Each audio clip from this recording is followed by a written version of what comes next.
Balik tayo.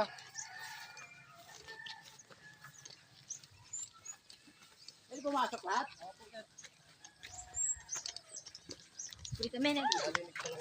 Excuse me. Wow. Ayun no?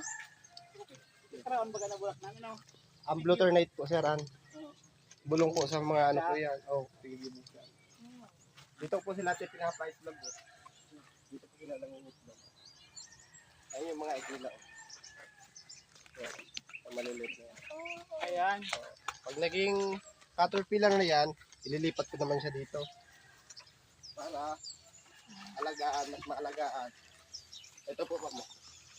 Mga caterpillar, lumabas na. Ayan. Ayan oh, daming caterpillar. Oh. Ah! Kuya, yung higad, nagiging ano din yan, butterfly? Hindi po yan higad. Ay, di ba higad? Sa larva, caterpillar. Pag nakuha na nila yung tamang size nila, didikit na siya dito sa taas para maging pupa. Pag naging pupa naman siya, after 14 days, magiging adult butterfly na siya. Huwag niyo hawakan. Kaya Wait lang. ang buhay naman nila ma'am is 2 to 3 weeks lang. Kaya minsan napakarami, minsan Ang kumukunti. butterfly? Opo.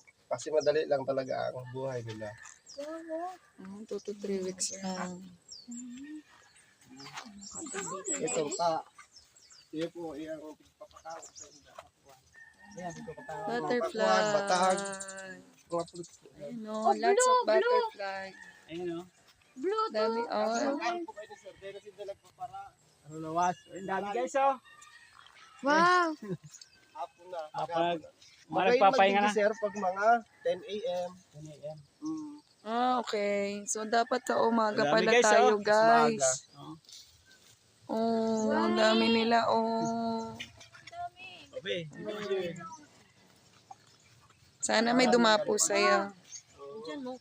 Ano pag umaga? Ayan, di, oh, sa likod mo. Hindi na, may nandiya. Di, ayan sa likod mo. Pagka maaga pa, Ay, ikot-ikot dyan. paikot-ikot lang po sila dyan, sir. So, si Ate Vicky gusto dito na, no? Ayan, si Ate Vicky dito. Ang dami. Ayun, may blue. Yan, oh, butterfly. Dami pa nila, oh. Ayan, no? Dapat pala, guys, sa umaga. Kasi kapag hapon na, nagpapahinga na sila. Tawagin niyang pala, hindi pala po. Ang hindi, diba, no? Ito po, mga balahibo, ano? Opo, ginito, sir, diba? Cute. Oh, guys, tingin dito, guys.